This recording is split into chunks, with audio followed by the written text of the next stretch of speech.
कल मैंने एक वीडियो बनाया था जिसमें मैंने आपको पूरी तरह से ये समझाने और बताने की कोशिश किया था कि एक म्यूचुअल फंड पोर्टफोलियो में कितने सारे फंड्स होने चाहिए।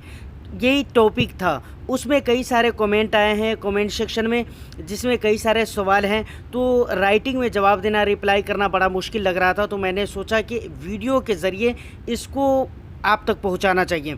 तो आज हम डिटेल्स में उन्हीं सवालों के ऊपर बात करेंगे। एक एक करके मैं आपको सवाल भी बताऊंगा और कोशिश करूंगा कि उसका बेहतर से बेहतर जहां तक मुझसे हो सके उसका मैं अच्छा रिप्लाई कर सकूं, आंसर कर सकूं। तो वीडियो बहुत ही इन्फॉर्मेटिव होने वाली है।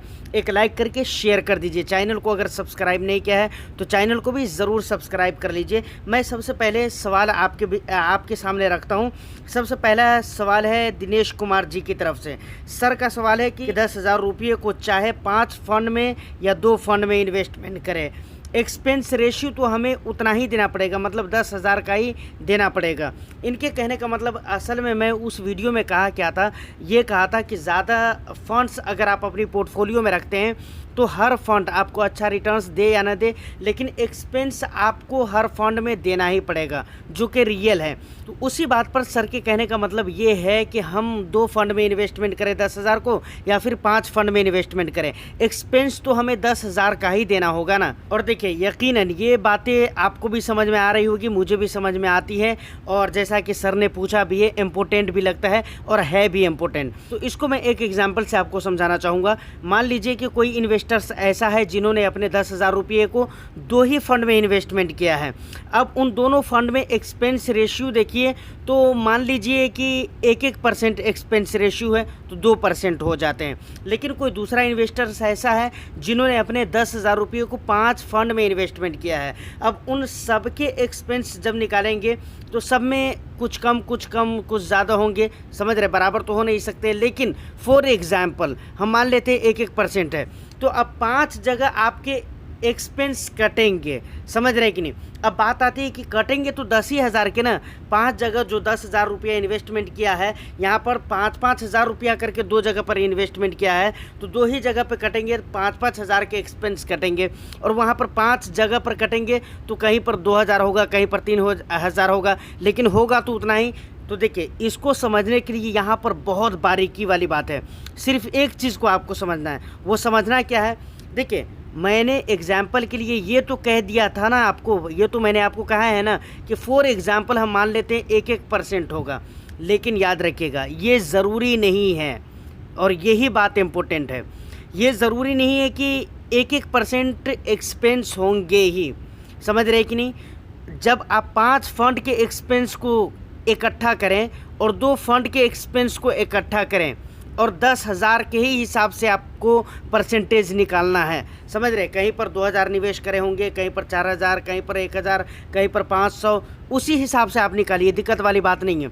लेकिन आपको जब आप निकालेंगे तो पता चलेगा कि जहां आप 10,000 को 5 जगह पे इन्वेस्टमेंट कर रहे हैं, वहां पर उनके एक्सपेंस ज़्यादा हो जाएंगे कुछ ना कुछ परसेंटेज में। मैं तो ये कहता हूँ 1% से भी ऊपर आपको दिखेगा कि भाई 10,000 रुपये अगर हम 2 फंड में निवेश करते हैं तो वहाँ पर एक्सपेंस 1% कम आए हैं, 2 ही % आए हैं एग्जाम्पल के लिए। और कहीं 5 जगह पे अगर मैं इन्वेस्टमेंट करता हूँ 10,000 रुपये को, तो वहाँ पर एक्सपेंस कुछ बढ़ गए हैं। ऐसा आप कैलकुलेट करके ज़रूर देख लीजिएगा, और ये बहुत बारीकी है। अगर नहीं समझ में आए तो वीडियो को फिर से आप बैक करके देख सकते हैं, या नहीं तो फिर आप हमें कमेंट कर सकते हैं, या नहीं तो फिर लंबी बातचीत अगर करनी हो तो सर मैं कोशिश करूँगा कि आप मुझे इंस्टाग्राम पे कॉन्टेक्ट करिए, बिल्कुल वहाँ पर हम लंबी बातचीत भी कर सकते हैं। लिंक आपको डिस्क्रिप्शन में मिल जाएगा। अब एक बात और भी बताना चाहूँगा, देखिए यहाँ पर सर ने कहा है कि 2 फंड में इन्वेस्टमेंट करें या फिर 5 फंड में इन्वेस्टमेंट करें। आगे इन्होंने ये भी लिखा है अगर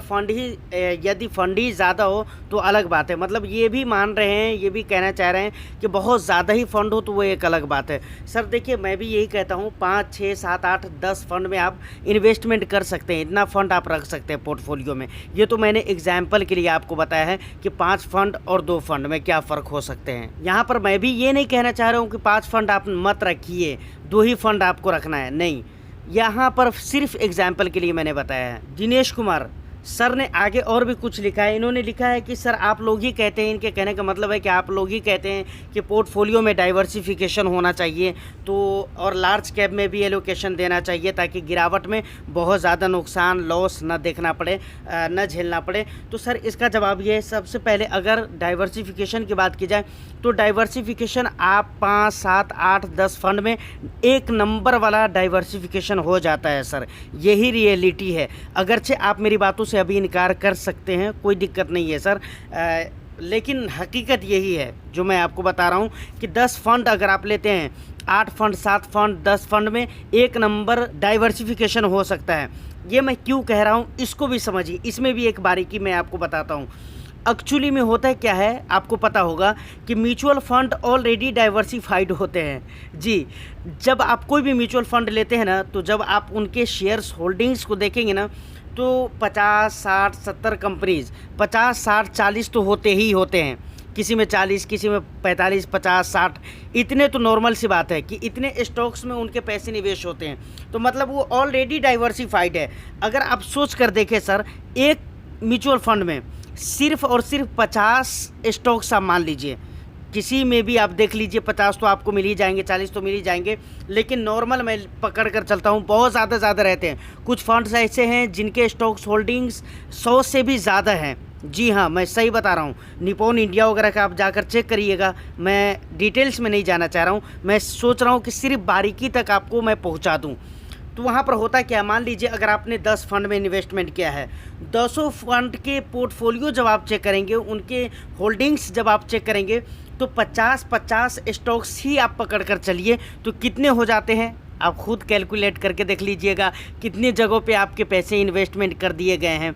तो सर यहाँ पर ऑलरेडी मेरे कहने का मतलब है कि ये डाइवर्सिफाइड होते हैं। हाँ, अब म्यूचुअल फंड में भी इसका ये मतलब नहीं है, और मैं ये नहीं कह रहा हूँ कि डाइवर्सिफिकेशन नहीं करना चाहिए, लेकिन मैंने कहा ना 8-10 फंड में बिल्कुल आराम से एक नंबर वाला डाइवर्सिफिकेशन हो सकता है सर। बात रही लार्ज कैप की, तो मैंने पहले की भी वीडियो में ये नहीं कहा हुआ है कि लार्ज कैप आपको नहीं लेना चाहिए। वहाँ पर मेरे कहने का मतलब ये है सर कि आपको बहुत ज़्यादा, पूरी वीडियो का एक ही निचोड़ है कि आपको बहुत ज़्यादा फंड ऐड नहीं करना चाहिए। और दूसरी बात कि आप अगर बहुत ज़्यादा फंड ऐड करते हैं तो मैंने कहा है उस वीडियो में भी कि इस बात की पॉसिबिलिटी बढ़ जाती है कि वहाँ पर जो है ना सेम कैटेगरी के कई सारे फंड्स होंगे, जिसकी वजह से प्रॉब्लम होगा। प्रॉब्लम क्या हो सकता है, ओवरलैपिंग का प्रॉब्लम होगा। जैसे लार्ज कैप में आप देख लीजिए, लार्ज कैप के जो भी फंड आप 2-4 फंड को कंपेयर करके देखिए, आपको पता चलेगा कि उसमें ओवरलैपिंग बहुत ज़्यादा रहते हैं। क्यों रहते हैं? रीज़न ये है कि उसमें लिमिटेड स्टॉक्स हैं, बहुत ज़्यादा स्टॉक्स नहीं है सर। स्मॉल कैप में ओवरलैपिंग के प्रॉब्लम कम रहते हैं, पॉसिबिलिटी कम रहती है। रीज़न क्या है? क्योंकि यहाँ पर स्टॉक्स बहुत है, बहुत सारी कंपनीज है स्मॉल कैप कैटेगरी में, और लार्ज कैप में भी एलोकेशन होना चाहिए। और आपने आगे जो कहा है कि ताकि गिरावट में कुछ प्रॉब्लम ना हो, तो बिल्कुल ये अपनी जगह 100% राइट बात है कि लार्ज कैप रखना चाहिए, ताकि अगर गिरावट होती है मार्केट में तो बहुत ज़्यादा परेशानियों का सामना आपको न करना पड़े। अगला सवाल है सुधांशु शेखर राउत सर का सवाल है कि हर फंड्स में अच्छा रिटर्न्स नहीं मिले, ये आपने कहा, लेकिन इसकी क्या गारंटी है कि कम फंड्स रखने पे अच्छा रिटर्न्स मिलेगा? यानी सवाल को पहले समझ लीजिए। जिस वीडियो के कमेंट सेक्शन में कमेंट आया हुआ है, उस वीडियो का लिंक डिस्क्रिप्शन में है। उसमें मैंने ये बोला हुआ है कि अगर आप बहुत ज़्यादा फंड्स अपने पोर्टफोलियो में रखते हैं तो वहाँ पर हर फंड अच्छा परफॉर्म करे ना करे, रिटर्न्स दे या ना दे, लेकिन एक्सपेंस आपको हर जगह पे मतलब लगेंगे। तो सर ये कह रहे हैं कि अगर हम कम रखेंगे तो क्या गारंटी है कि रिटर्न्स अच्छे ही मिलेंगे? तो देखिए, मेरे कहने का मतलब ये है कि अगर आप बहुत ज़्यादा फंड रखते हैं तो सबसे पहली परेशानी तो वही हो जाती है जो मैंने आपको पीछे बता दिया है, ओवरलैपिंग के प्रॉब्लम होते रहते हैं। अब स्मॉल कैप में आते हैं, अगर स्मॉल कैप में भी अगर आप बहुत ज़्यादा फंड ऐड कर लेते हैं तो मुझे नहीं लगता है कि बहुत अच्छा रहेगा, क्योंकि सर एक बात है, डाइवर्सिफिकेशन तो 7-8 में हो जाता है, ये तो मैंने पहले ही बोल दिया है। अब बात मैंने पहले वाली वीडियो में भी कहा था और अभी फिर कहता हूँ कि जब आप बहुत सारा फंड आप रखेंगे अपनी पोर्टफोलियो में तो वहाँ पर एलोकेशन आप कैसे करेंगे? कैसे एलोकेशन करेंगे? मान कर चलिए 50,000 रुपया आपको इन्वेस्टमेंट करना है और आपने 15 फंड ले लिया, 20 फंड ले लिया या 12, 13, 14 फंड ले लिया, तो उसमें एलोकेशन कैसे कर पाएंगे? बहुत कम परसेंटेज में आप एलोकेशन कर पाएंगे सर। इस बात को तो आप मानते हैं। अगर बहुत कम परसेंटेज में एलोकेशन हो पाएगा, जबकि अच्छा रिटर्न्स पाने के लिए आप अगर रियल में चाहते हैं कि यकीनन मेरा रिटर्न्स मिलना चाहिए और मुझे वो रिटर्न्स दिखना चाहिए, मतलब दिखने का मतलब ये है कि बेटर आपका रिटर्न्स दिखना चाहिए, बेटर रिटर्न्स मिलना चाहिए, तो इसके लिए बताया जाता है कि कम से कम 10% का एलोकेशन एक फ़ंड में ज़रूर दीजिए। मैं क्या बोल रहा हूँ, एक फ़ंड में कम से कम 10% का अपने जो भी आपका कैपिटल है, कैपिटल अमाउंट, चाहे वो 1 लाख हो सकता है, 50,000 हो सकता है, 10,000 हो सकता है या 5,000 हो सकता है, जो भी आपका कैपिटल अमाउंट है उसका 10% एक फ़ंड में कम से कम 8 से 10% एलोकेशन देना ही चाहिए।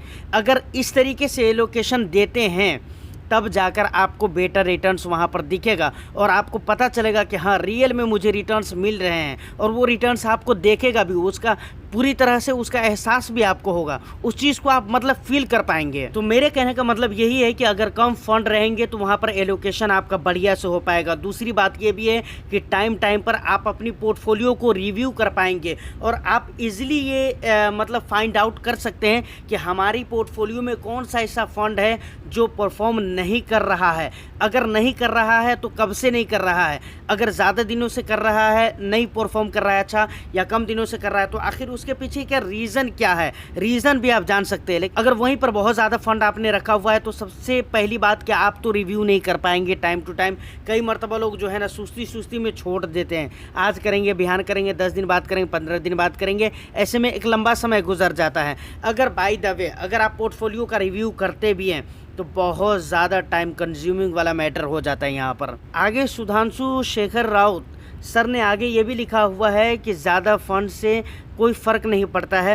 एक्चुअली में ज़्यादा फंड से मतलब कहने का ये मतलब है कि एक्चुअली में ज़्यादा फंड से फ़ायदा ही मिलता है।